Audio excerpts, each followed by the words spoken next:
Bonjour et bienvenue sur Je suis né 3 fois. Aujourd'hui, je vais vous parler du verre à moitié vide et du verre à moitié plein.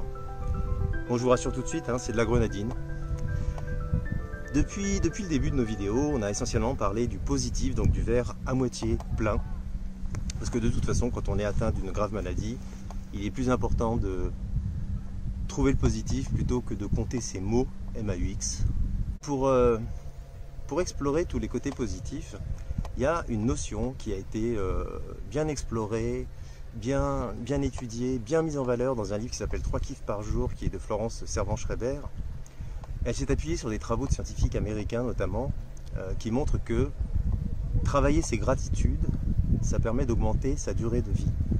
Et moi j'ajoute, ça permet de travailler, de mettre ses cellules et de les aligner en vue d'une guérison.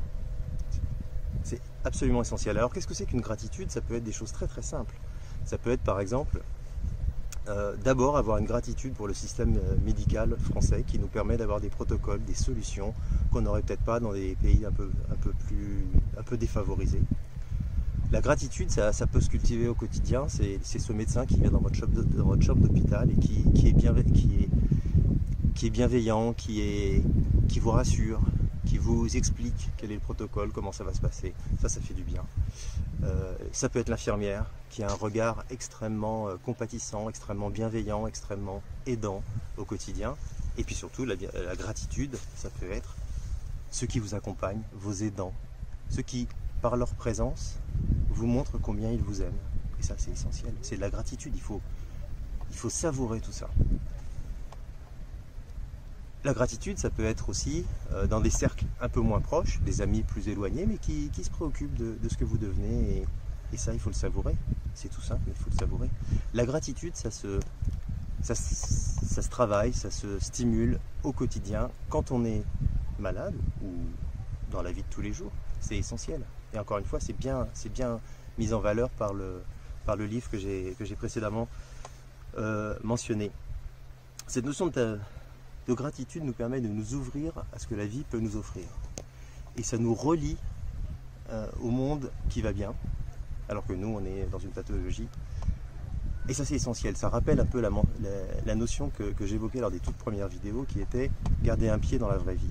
Voilà, les gratitudes nous permettent de nous relier au monde qui va bien. Et ça fait du bien. Après, lorsque on a mesurer les bienfaits de la gratitude, il y a un stade supérieur d'approfondissement personnel qu'on appelle la joie.